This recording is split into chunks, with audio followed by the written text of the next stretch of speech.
Ito ang aking mangkok ng almusal. Kinakain ko na ang mangkok na ito o katulad nito sa nakaraang 180 araw at sobrang gusto ko talaga ito. Hinahalo ko ang 1/2 tasa rolled oats at 2 kutsara chia seeds sa 1/2 tasa almond o coconut milk. Hinahalo ko ito ng mabuti at nilalagay sa ref magdamag para masipsip ng buto ang likido. Sa umaga, nagdadagdag ako ng gatas, mangga, saging, kiwi at dakok ng blueberries or strawberries tapos tinatadtaran ng cinnamon at tapos na. Sariwa at masarap ito, pwede ko ring lutuin sa iba't ibang paraan. Hindi ito nakakasawa at malamang na lampas 100 gramo ng carbs ang bowl na ito. Kung lumapit ka sa akin 1 taon na ang nakalipas at sinabi mong ito ang dapat kong kainin sa almusal bilang isang diabetic, malamang natutol ako sa iyo. Dati, paborito kong almusal ang itlog, ham ng pabo, avocado salad at protein bread. Ang low-carb na almusal na yun ay may 10-15 carbs lang. Pero gumawa ako ng malalaking pagbabago sa diet ko 6 na linggo na ang nakalipas at may mga kakaibang bagay na nagsimulang mangyari eksaktong 6 na buwan na ang nakakaraan. Hindi ako kumakain ng higit sa 50 gramo ng carbs kada araw sa ideal kong araw at sa araw na yon, kailangan kong mag-inject ng 27 units ng insulin. Kada 2 gramo ng carbs, 1 unit ng insulin ang kailangan ko. Ibig sabihin, 2 ang carb to insulin ratio ko. Kapag tiningnan ko ang parehong graph mula noong nakaraang linggo, makikita na umabot ako ng 283 carbs kada araw sa average at nag-inject lang ako ng 21 units ng insulin kada araw. Kada 13 G ng carbs, kailangan ko ng 1 unit ng insulin. Kaya ang carb to insulin ratio ko ay 13.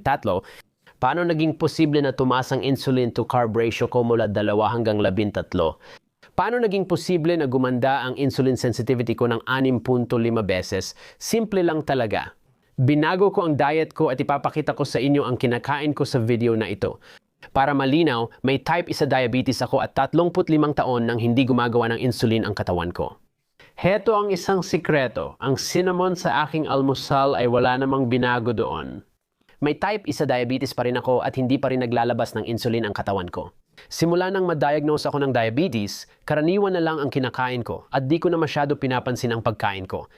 Noong 2018, nagsimula akong regular gumamit ng continuous glucose monitor kaya nakita ko ang totoong nangyayari sa blood glucose ko pagkatapos kumain.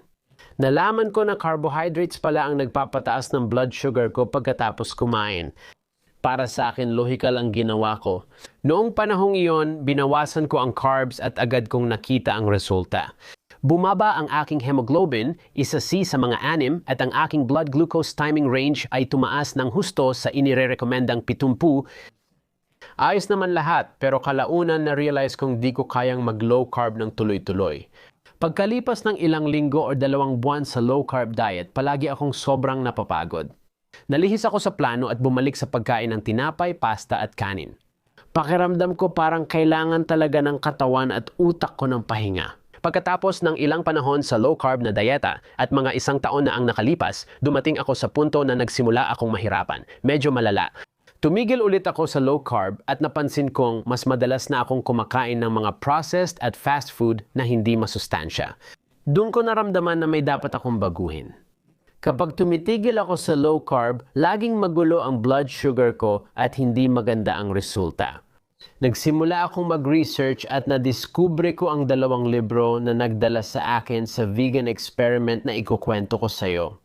Ang mga librong Reversing Diabetes at Mastering Diabetes ay nagsasabing ang insulin resistance ng may type 2 at type 1 diabetes ay maaring bumuti sa low-fat, plant-based diet. At ang diabetes ay kayang baliktarin ng karamihan ng may type 2 diabetes basta't susunod sila sa diet na ito.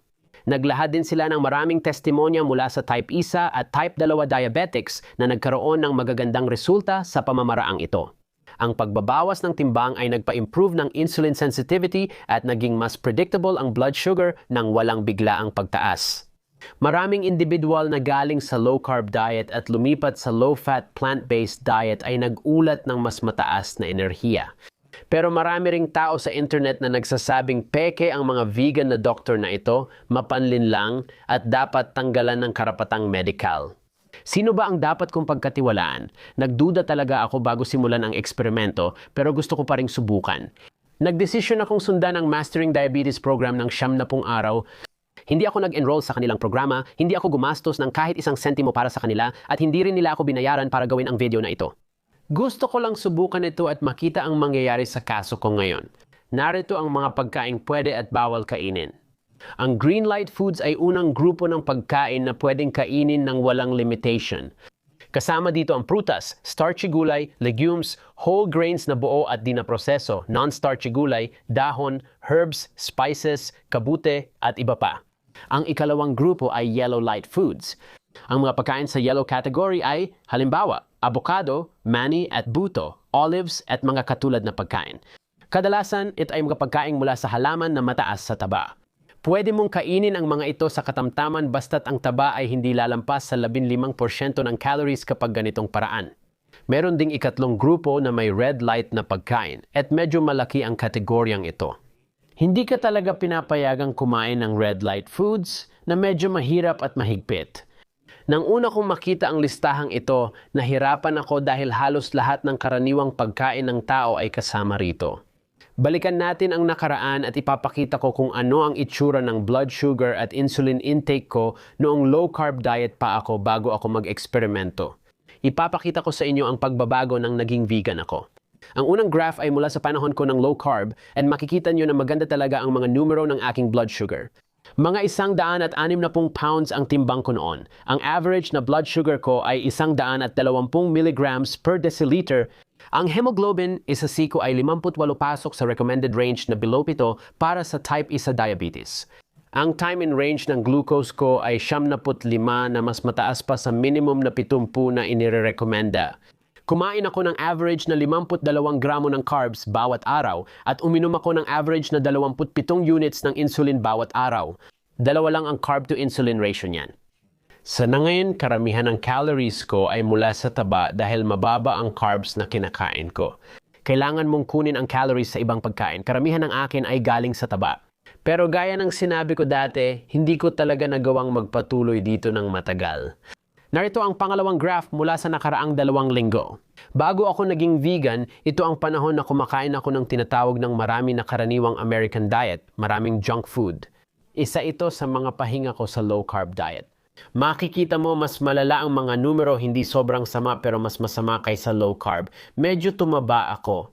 Tumaas ang average blood sugar ko sa 130 milligrams per deciliter, tumaas din ang hemoglobin. Ay sa siko sa 61 ang time in range ng blood glucose ko bumaba sa 85 na para sa mga pamantayan ko hindi maganda.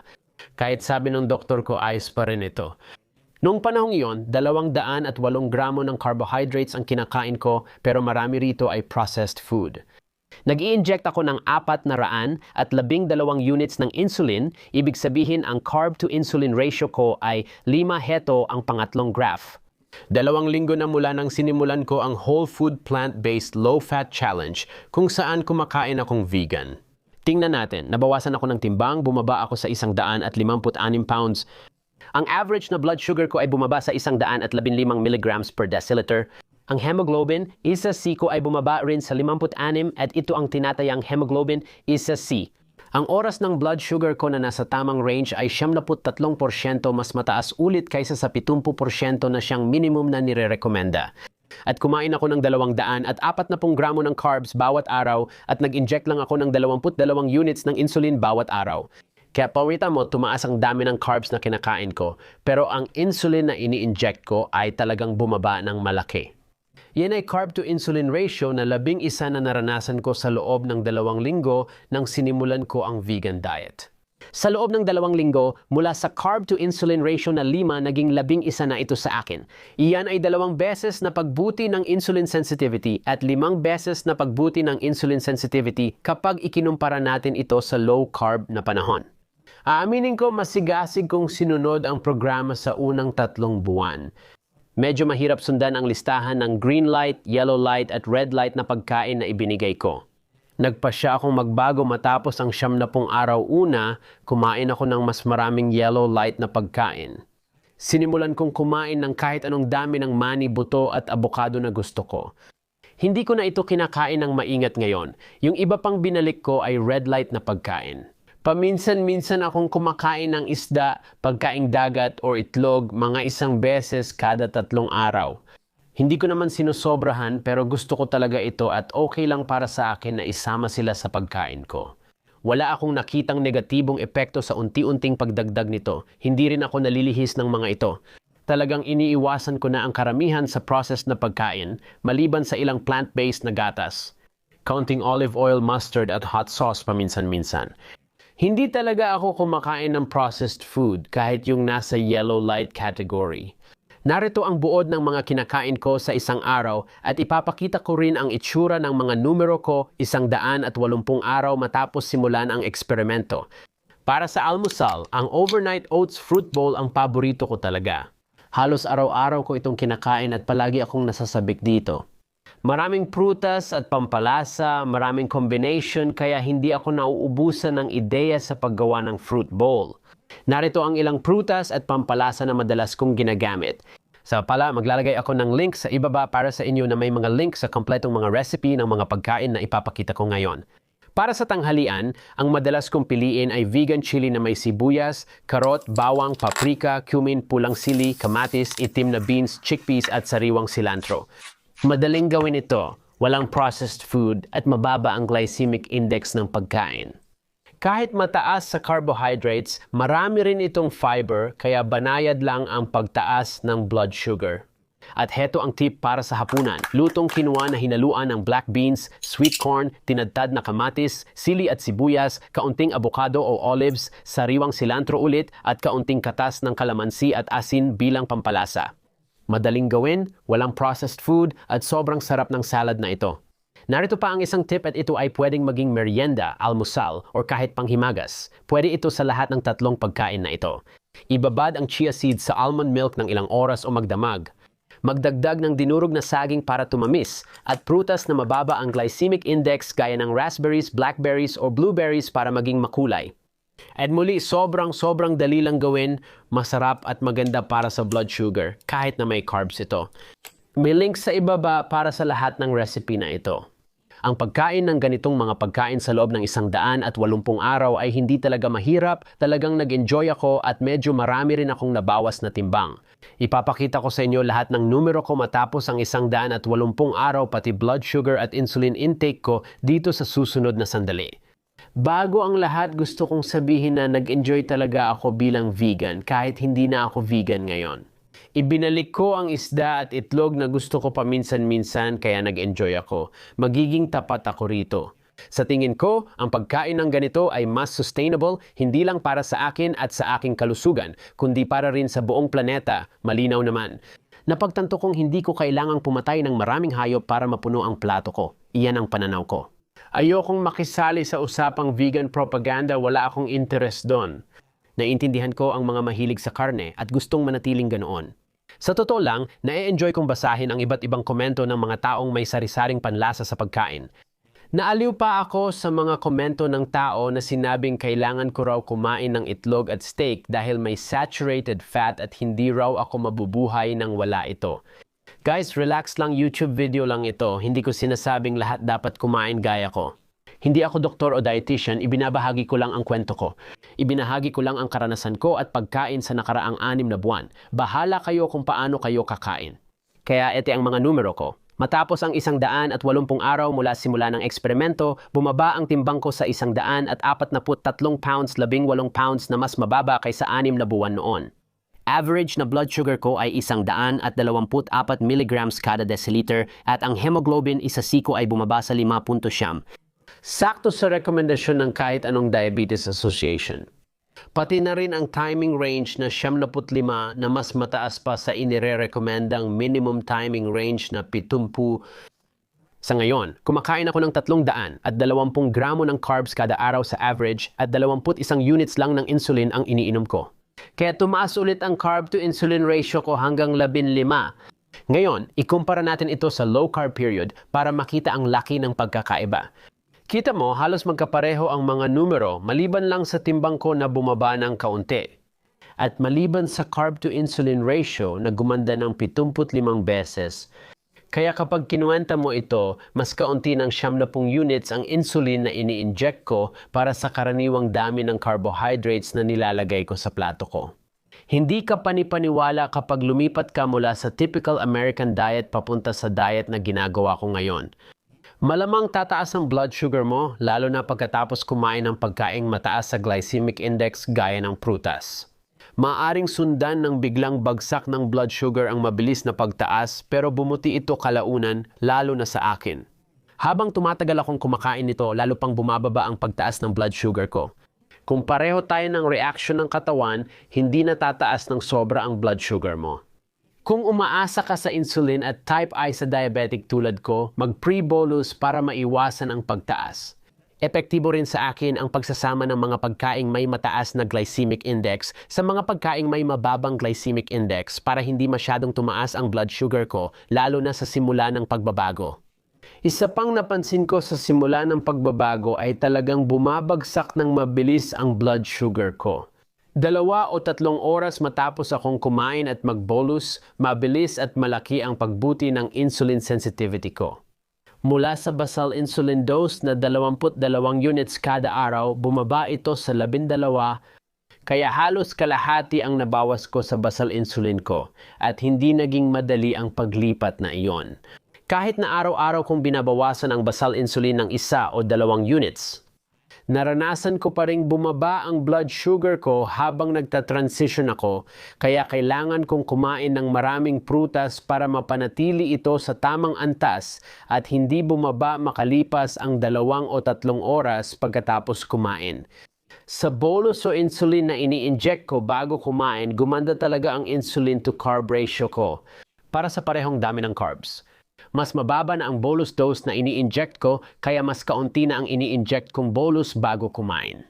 Nakakatuwang makita kung gaano kabilis nag-react ang katawan ko at kung gaano kalaki ang pagbuti ng insulin sensitivity ko. Nang itigil ko ang processed foods at animal products, madalas kong marinig sa mga eksperto na ang carbs daw ang masama. Kung tinanong mo ako 2-3 taon na ang nakalipas, malamang sang-ayon din ako dyan.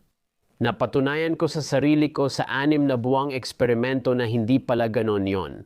Sa meal plan ko ngayon, mahigit 300 gramo ng carbohydrates ang kinakain ko araw-araw at may kilala akong kumakain pa ng doble niyan. At kailangan pa rin nilang uminom ng mas kaunting insulin kumpara noong kumakain sila ng 50 o 30 gramo ng carbohydrates bawat araw.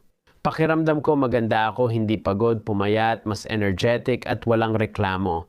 Noong nakaraang linggo, pinarangalan akong maimbitahan sa Diabetes Connection podcast na pinangungunahan ni Stacy Sims. Nag-enjoy kami at pinayagan ako ni Stacy na i-share ang kwento ko tungkol sa diabetes mula noong ma-diagnose ako. Gusto mo panoorin ang buong panayam at iba pang bonus na nilalaman sa aking Patreon. Nasa ibaba ang link. Maraming paraan para mapamahalaan ang diabetes kabilang ang pagkain ng low-fat whole foods. Hindi lang plant-based diet ang solusyon. Sa huli, may ilang pagbabago akong ginawa rito. Maring ito ang tamang paraan para mapabuti ang iyong insulin sensitivity at blood sugar control. Maaring gusto o kailangan mong sundan ang ibang meal plan na mas babagay sa iyo at sa iyong pangangailangan. At ayos lang yan, iba-iba naman tayo. Pero may mga pagkain na madalas kainin o nire-recommenda sa mga may diabetes na sa tingin ko ay nakakasama, lalo na kung sobra-sobra, kaya iiwasan ko ang mga ito. Tinalakay ko ang 10 pinakamasamang pagkaing madalas kainin ng may diabetes sa video na ito, kaya i-click at panoorin mo ito pagkatapos. Magkikita tayo ron, paalam.